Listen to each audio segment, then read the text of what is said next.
Bom dia! Aula de ciências hoje do sexto ano, nós vamos falar sobre os seres vivos e a água, tá? E também sobre a água potável, né? As suas características.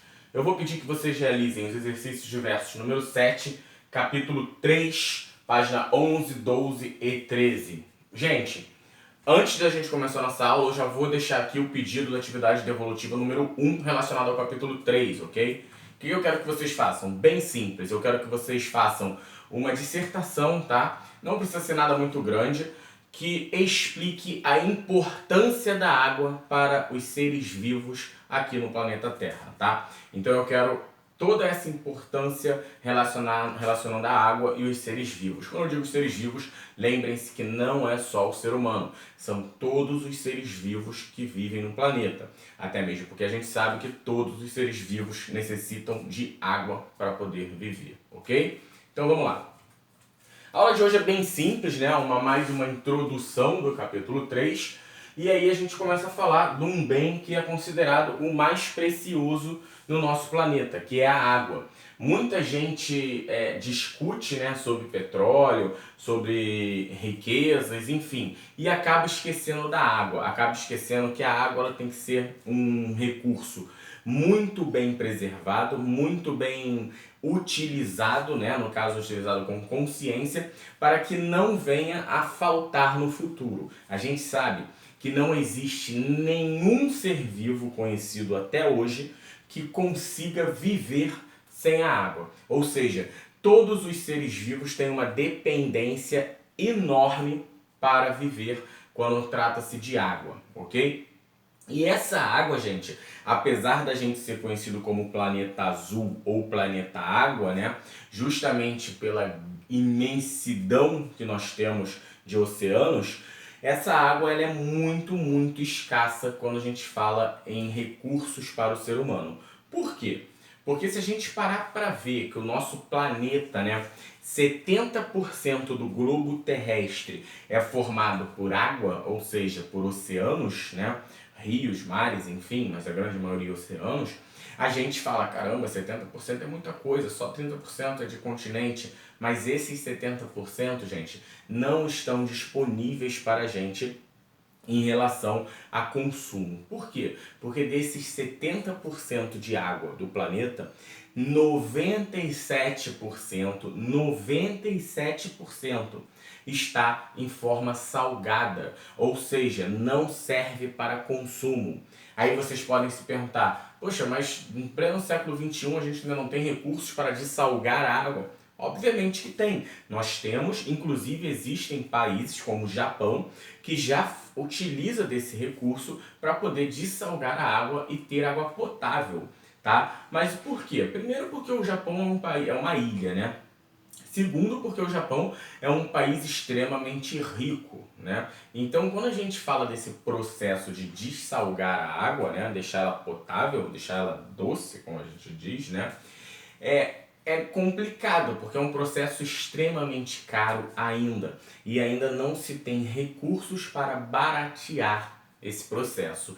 Então, 97% de toda a água disponível no planeta encontra-se na forma salgada, encontra-se numa forma não consumível para o ser humano, tá? E aí, os 3% que sobram, nem todo vai estar disponível, porque dos 3% que sobram, gente, 2 vai estar em forma doce, porém congelada nos polos, tá? E aí a gente para, caramba, então só sobra 1%? Sim, só sobra 1%. E desses 2% que estão congelados nos polos, é de extrema importância que eles permaneçam congelados para manter o clima do planeta, né, favorável para que haja vida aqui na Terra. Então esse 1% que sobra, ele é um recurso muito limitado, tá? Porém, apesar da gente falar 1%, ainda é bastante água, tá? Só que se a gente não cuidar desse recurso, não usar de forma consciente, com certeza vai faltar água no futuro. Na verdade, a gente já encontra muitas regiões do planeta onde já se tem escassez absurda de água, tá? Inclusive em países considerados países ricos, né? Considerados países de primeiro mundo, a gente já tem uma escassez muito grande de água, como eu já citei no Japão, que eles conseguiram resolver através da dessalinização.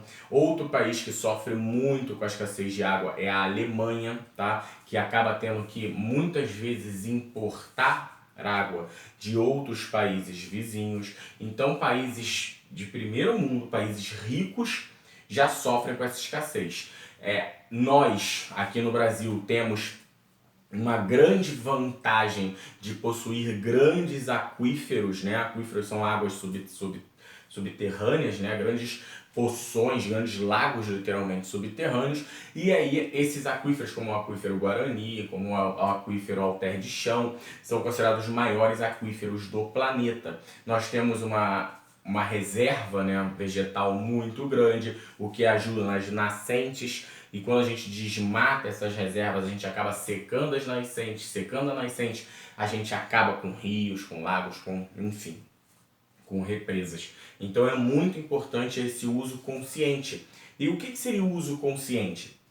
Justamente a gente, né, pequenos gestos como escovar os dentes com a torneira desligada, desligar o chuveiro ao se ensaboar, lavar a louça não com a água ligada, ensaboar primeiro a louça, depois enxaguar, enfim, coisas simples do dia a dia que a gente tem que se atentar para evitar problemas futuros. Problemas esses que já tem muitos especialistas que dizem que é inevitável num futuro distante, porém a gente pode evitar que isso se torne um problema num futuro próximo, com esses métodos de preservação desse recurso que é a água, ok?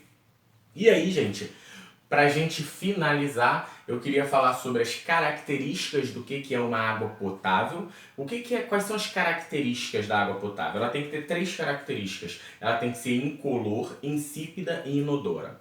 O que significa incolor? A água tem que ser transparente, sem cor, insípida, sem cheiro, sem odor. Desculpa, gente, insípida, ela tem que ser sem gosto, sem paladar, a gente não pode sentir o paladar, tá? E inodora, a gente não pode sentir cheiro, ela não tem que ter odor, tá? Ela não pode ter nenhum aroma ali específico. Então a água, ela é um recurso que ela necessita apresentar essas 3 características para que ela seja considerável potável. Incolor, sem cor; insípida, sem gosto, sem paladar; e inodora, sem cheiro, sem odor, ok? E aí, vamos parar para pensar, para que a gente utiliza a água hoje, né? A gente utiliza para 1000 coisas, a gente utiliza no nosso dia a dia, para nossa higiene pessoal, para a limpeza da nossa residência, para a limpeza dos nossos objetos, enfim. Nós utilizamos na indústria, nós utilizamos na pecuária, nós necessitamos de água nos hospitais. Então é imenso o leque de utilidades da água, e aí utilidades estas que não são fúteis, utilidades necessárias, tá? E para finalizar com uma curiosidade, eu separei alguns organismos para vocês terem ideia de quanto que a água está presente na formação do corpo do organismo.